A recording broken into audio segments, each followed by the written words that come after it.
Movie की शुरुआत में बक नाम के कुत्ते को दिखाते हैं। यहाँ आओ बक, ये बन ले लो। ऐसा कहकर एक आदमी उसे बुलाता है और उसे छोटा पीस देता है, पर बक बड़ा पीस खाकर चला जाता है। रास्ते में दो आदमी बड़ा आइस बार लेके जा रहे होते हैं। बक पाने के बदले आइस बार को चाटकर मजे से चला जाता है और पीछे से एक लड़की उसे न्यूज़पेपर लेने को कहती है। ये बक की ओनर की हाउसकीपर है। बक न्यूज़पेपर वाले से उस दिन का न्यूज़पेपर ले लेता है। रास्ते में एक पोस्टमैन साइकिल पर जा रहा होता है। उसे देखते ही न्यूज़पेपर वहीं छोड़कर बक उसका पीछे करने लगता है। पीछे से एक आदमी बक को देख रहा होता है और न्यूज़पेपर उठाकर पढ़ता है। उसमें छपा होता है कि इस ब्रीड का कुत्ता दिलाने वाले को मोटी रकम दी जाएगी। उसे पढ़कर वो आदमी बक को देखता है।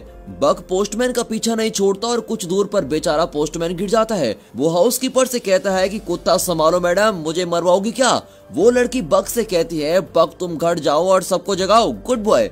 बक घर में सबको जगाने के बजाय उन्हें टॉर्चर कर रहा होता है। उन बेचारों के बेड पर कूद कूद कर उन्हें हवा में उड़ा रहा होता है। वो इतनी तेज भागता है कि किचन में रखे कप्स भी वाइब्रेट करने लगते हैं। वहाँ के कुक्स भी बक की आवाज सुनते ही सारा खाना छुपा देते हैं और अब बक तेजी से किचन में आता है तो वहाँ खाने की कोई चीज नहीं दिखाई देती। बेचारा बक बेबस होकर नौकरों को देखने लगता है, लेकिन वे बक को कुछ नहीं देते और उसे बाहर भगा देते हैं। फिर बक को उसका ओनर घर के बाहर लेके जाता है और दरवाजा बंद कर देता है, पर बक खिड़की से अंदर आने के लिए फिर से कूद रहा होता है। पर ओनर कहता है कि आज के दिन तुम बाहर रहोगे और तुम खुद ही डिसिप्लिन सीख जाओगे। इतने में बक एक खरगोश को देखता है और उसके बिल तक उसका पीछा करता है। फिर वो अपना सर बिल में घुसा देता है। जब वो सर बाहर निकालता है तो देखता है कि वहाँ बहुत सारे लोग आ रहे हैं। तब पता चलता है कि घर में मेहमान आए हैं और उन्हीं के लिए शानदार दावत तैयार हो रही है। अब लॉन में सारा खाना सेट कर दिया जाता है, जिसे देखकर बक खुशी से झूम उठता है। तभी सारे गेस्ट ग्रुप फोटो खिंचवा रहे होते हैं। तभी क्लिक करते वक्त मुंह में एक लेग पीस लिए बक बीच में आकर फोटो के लिए पोज करता है और सभी चौंक कर बक को देखते हैं। फिर टेबल को देखते हैं तो लगता है जैसे खाने पर बवंडर गुजरा हो।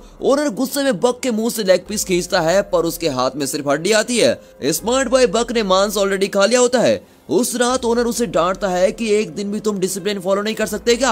आज सबके सामने तुमने मेरी नाक ही कटवा दी। ये कहकर वो दरवाजा बंद कर लेता है और बक को बाहर सोने को कहता है। सुबह होने पर एक आदमी वहाँ आकर बक को बुलाता है। बक सोचता है ये नया कैरेक्टर कौन है भाई। वो उस आदमी के पास जाता है। ये वही आदमी है जिसने पहले दिन न्यूज़पेपर का ऐड पढ़ा था।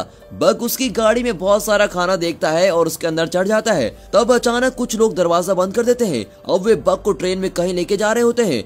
बेचारा बक कंफ्यूज हो जाता है कि ये लोग उसे कहाँ लेके जाने वाले हैं और बॉक्स के छेद से वो बाहर देख रहा होता है। एक जगह पर उस बॉक्स को एक आदमी तोड़ता है। बक बाकी बॉक्स को खुद ही तोड़कर बाहर आ जाता है। वो आदमी डांटता है कि ओवर एक्टिंग मत कर, सिर्फ मेरे ऑर्डर्स फॉलो कर। बक उस पर झपड़ता है, पर वो छड़ी से उसे मारता है। अब बक किसी तरह संभल कर खड़ा हो जाता है। वो आदमी कहता है कि मेरी बात मानोगे तो नहीं मारूंगा, समझे? और डर के मारे बेचारा बक चुपचाप हो जाता है। फिर वो बक को एक खंबे से बांध देता है। बक रस्सी तोड़ता है और सबको धक्का देकर ऊपर भागता है। ऊपर जाकर पता चलता है कि वो एक शिप में है और वो शिप अलास्का जा रहा है। अब वे बक को एक बूढ़े के हवाले करते हैं। बक को वहाँ के लोगों के पहनावा थोड़ा अजीब सा लगता है। चलते चलते वो पहली बार बर्फ पर पैर रखता है और उस मोमेंट को बहुत ही एंजॉय कर रहा होता है। इतने में बर्फ गिरने लगता है और उसकी खुशी का तो ठिकाना नहीं होता। कुछ दूर पर वो जॉन नाम के एक बूढ़े से टकराता है। जॉन उसे देखकर चला जाता है, पर उसका माउथ ऑर्गन गिर जाता है। बक उसे उठाकर जॉन का पीछा करता है। अब जॉन शिप पर चढ़ जाता है और मुड़कर देखता है कि बक के मुंह में उसका माउथ ऑर्गन है। वो अपना माउथ ऑर्गन ले लेता है। तभी एक आदमी बक के गले में रस्सी डालकर लेके चला जाता है। बक को किसी पेट शॉप में छोड़कर वो चला जाता है। तब पैरोल्ट नाम का एक आदमी आकर बक को खरीद लेता है। फिर वो उसे लेकर एक बर्फीली जगह पे लेके जाता है, जहाँ लोग भारी बोझ लेकर एक रस्से की मदद से पहाड़ पर चढ़ रहे होते हैं। पैरोल्ट बक से कहता है तुम आगे जाना चाहते हो तो जा सकते हो। अब बक खुश होकर आगे बढ़ता है। ऊपर जाकर पता चलता है कि उस बर्फीले पहाड़ पर एक गांव बसा हुआ है। अब पैरोल्ट की असिस्टेंट फ्रेंकोइस को दिखाते हैं। वो पैरोल्ट से पूछती है, मैंने 2 कुत्ते मांगे थे और आप एक ही लेके आए। पैरोल्ट कहता है कि ये एक ही 2 के बराबर है। फ्रेंकोइस बक को देखती है और उसे दूसरे कुत्तों से इंट्रोड्यूस करवाती है, जिनमें से एक हस्की ब्रीड का कुत्ता है। उसे देखकर कहती है कि यह है स्पिट्ज और आज से यही तुम्हारा बॉस है। फिर वे कुत्तों को एक गाड़ी से बांध देते हैं और कुत्ते तेज दौड़ने लगते हैं। बक काम पर नया होने के कारण पहले डगमगाता है और सारे कुत्ते एक और भाग रहे होते हैं और बक किसी दूसरी डायरेक्शन में भाग रहा होता है। कुछ दूर पर गाड़ी उलटकर गिर जाती है। अगले दिन फिर से उसी तरह कुत्ते बांधे जाते हैं और वे कुछ पार्सल डिलीवर करते हैं। रात को सारे कुत्ते फिश खा रहे होते हैं। तब स्पिट्स बिल्कुल एक बॉस की तरह दूसरे कुत्ते का फिश छीनकर खाने लगता है। ये देखकर बक उस बेचारे को अपना फिश दे देता है। उसकी रहमदिली देखकर बाकी कुत्तों के दिल में बिग बी का गाना तेरे तेरे जैसा यार कहाँ कहाँ ऐसा याराना। ये प्ले हो रहा होता है। अब अगले दिन वहाँ का तालाब फ्रीज हो जाता है। उसमें छोटा गड्ढा बनाकर स्पिट्स अकेला पानी पीता है और दूसरे कुत्तों को पीने नहीं देता। तभी बक पास एक बड़ा गड्ढा खोदकर दूसरे कुत्तों को पानी के लिए इंतजाम करवाता है। अब पैरोट और फ्रैंकोइस उस फ्रोजन लेक पर चल रहे होते हैं। अचानक बर्फ मेल्ट होता है और फ्रैंकोइस पानी में गिर जाती है। बक तुरंत दौड़कर पानी में कूद जाता है और फ्रैंकोइस को बचा लेता है, लेकिन खुद पानी में डूबने लगता है। बक बक चिल्लाकर पैरोट चिल्लाने लगता है और उसे हाथ देता है, पर वो नजर नहीं आता। पैरोट मायूस होकर बैठ जाता है। तभी उसे कोई एक छड़ी पकड़ाता है। वो उस छड़ी से बर्फ को तोड़ते हुए मुड़कर देखता है तो वहाँ बक खड़ा होता है। पैरोट खुशी से उसे गले लगा लेता है। स्पिट्स ये सब दूर से देख रहा होता है और उसे बक के नाम से अब चिढ़ होने लगती है। अगले सीन में बक एक रैबिट को पकड़ता है और उसे बिना कुछ किए छोड़ देता है। अब स्पिट्स उस रैबिट को चेस करके उसे मार डालता है। फिर वो आकर बक को देखता है। उसकी आंखों में साफ नजर आता है कि यहाँ एक ही गुंडा है और वो गुंडा मैं हूँ। वो कहता है पहले तुम कुत्तों के फेवरेट बने और अब ओनर के फेवरेट भी बन गए। मेरी जगह लेना चाहते हो तो मुझसे मुकाबला करो। फिर वो भागकर बक को अटैक करके उसको जमीन पर पटक देता है। फिर दूसरे कुत्तों से उसकी नस्लें कहते हैं देखा हमेशा मैं ही बॉस रहूंगा। बाकी कुत्ते डर के मारे फ्रीज हो जाते हैं। अब बक उठकर स्पिट्स को घूरता है। स्पिट्स फिर उसे अटैक करने जाता है, पर इस बार बक उसे ऊपर उठाता है और फट से जमीन पर पटक देता है। स्पिट्स डर जाता है और इस तरह बक उनका नया डॉन बन जाता है। अगले दिन पैरोट गाड़ी तैयार करके स्पिट्स को ढूंढता है, पर वो कहीं नजर नहीं आता। पैरोट दूसरे कुत्ते को उसकी जगह पर बांधता है, पर वो कुत्ता नखरे करने लगता है। अब पैरोट परेशान होकर चला जाता है। तभी बक उस जगह पर आकर खड़ा होता है। पैरोट उसे शाबाशी देकर बैट पहनाता है और गेट सेट गो कहते ही बक और उसके साथी तेज भागने लगते हैं। वहाँ कई रेंजर्स दौड़ रहे होते हैं। रेंजर्स के बीच बक की टीम अपने रथ को खींच रही होती है। इस सीन को शानदार नहीं तो और क्या कहेंगे। तभी पहाड़ से ढेर सारा बर्फ सरक कर तेजी से नीचे आ रहा होता है। भागते भागते बक कुछ प्लान कर रहा होता है। पैरोट चिल्लाता है, पर बक सीधे पहाड़ की ओर दौड़ता है।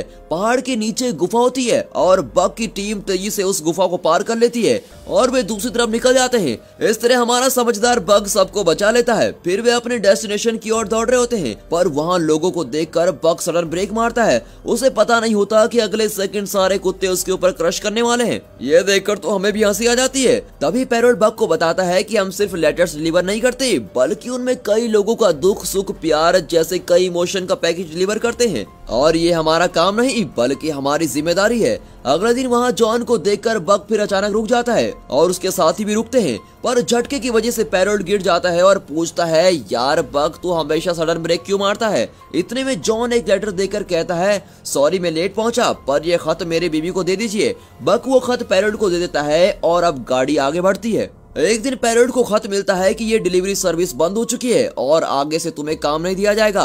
ये बात वो बक के साथ शेयर करता है और कहता है कि अब यहाँ टेलीग्राम नाम की कोई सर्विस आने वाली है और आगे से तुम्हें ही अपने साथियों का ध्यान रखना होगा। ये कहकर पैरोट और फ्रैंकोइस उदास होकर वहाँ से चले जाते हैं। बक और उसके साथी भी उदास हो जाते हैं। फिर वहाँ हल नाम का आदमी आकर सबको अपनी गाड़ी से बांध देता है और गाड़ी में बहुत भारी चीजें रख लेता है। बक की टीम से बिल्कुल भी खींचा नहीं जाता। हल बक को छड़ी से मारने वाला होता है कि इतने में जॉन आकर वहाँ खड़ा होता है और बक को सहलाता है। फिर वो देखता है कि गाड़ी गड्ढे में फंसी हुई है और कहता है ये देखे बिना ही तुम बेचारे को मारने चले थे।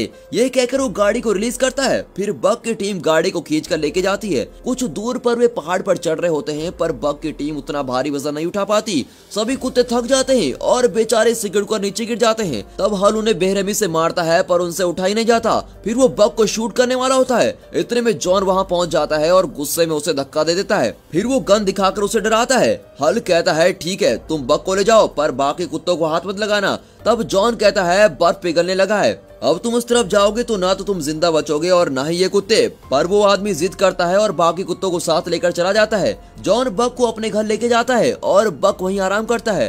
दूसरे दिन वो जरा ठीक हो जाता है और देखता है कि सामने का बर्फ पिघलकर अब नदी बन गई होती है। तब जॉन कहता है बक मुझे डर है कि उस बेवकूफ आदमी के कारण तुम्हारे साथी इस नदी में बह गए होंगे। ये सुनकर बक बड़ा ही मायूस हो जाता है। शाम को जॉन एक बार में बैठकर पी रहा होता है। बक खिड़की से उसे देखता है। तभी हल वहाँ आता है और जॉन को मारने लगता है। बक अंदर जाकर हल को अटैक करता है, पर जॉन उसे रोक लेता है। फिर दोनों घर लौट आते हैं। अब बक जॉन की शराब की बोतल बर्फ के अंदर छुपाकर उसके ऊपर बैठ जाता है। तब जॉन कहता है बक वो बोतल मुझे दे दो, मैं उसके बिना नहीं रह सकता।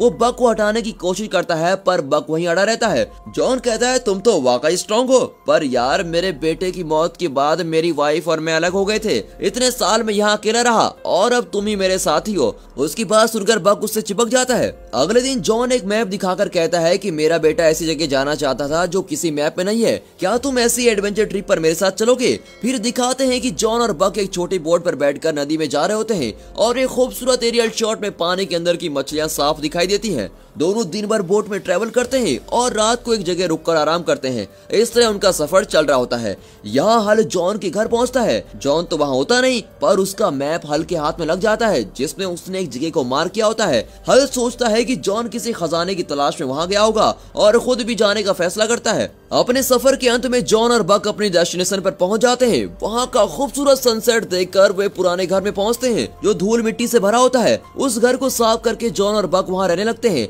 अगले दिन जॉन नदी में नहा रहा होता है तो उसे सोने का टुकड़ा मिलता है। वो बक को भी सोना ढूंढने को कहता है। अब बक ढूंढकर एक पत्थर निकाल कर लाता है। जॉन कहता है उतना बड़ा नहीं बक, ऐसे छोटे छोटे टुकड़े हो तो मुझे दिखाओ। बक पत्थर फेंक देता है और अब की बार सोने का बड़ा सा टुकड़ा निकलता है, पर वो सोचता है कि जॉन को तो छोटा पत्थर चाहिए, इसलिए वो सोने को फिर से पानी में फेंक देता है। जॉन कहता है मेरे बेटे ने जो कहानियां पढ़ी थी वो शायद सच्ची हैं, इस जगह पर सोना ही सोना है। तभी बक वहाँ भागती हुई सफेद भेड़िनी का पीछा करता है। इतने में एक ग्रिजली बियर आकर बक को डराने लगता है और अब बक डरकर जंगल की ओर भागता है। अब वो सफेद भेड़िनी आकर बक के पैर पर मारकर भाग जाती है। बक अपना पैर उस भेड़िनी के फुटप्रिंट पर रखता है तो देखता है कि दोनों एकदम मैच होते हैं। अब बक को लगता है कि अरे ये तो मेरी नस्ल की लगती है। अगली सुबह बक नदी के किनारे लेटा होता है। भेड़ियों का एक झुंड वहाँ किसी सुअर का शिकार कर रहा होता है। उनमें से एक भेड़िया नदी में गिर जाता है और पानी के साथ खींचा चला जाता है। कुछ दूर पर एक पेड़ गिरा हुआ होता है और भेड़िया उसे पकड़ लेते हैं। इतने में बक जल्दी से जाकर उस पेड़ को जमीन की तरफ मोड़कर उसे बचा लेता है और अब सारे भेड़िए बक के फ्रेंड्स बन जाते हैं। वे बक को शिकार करना सिखाते हैं। बक हर चीज में माहिर हो जाता है। वो दूसरे जानवरों, पक्षियों और मछलियों का भी शिकार करता है, लेकिन वो अपना हर शिकार जॉन को लाकर देता है।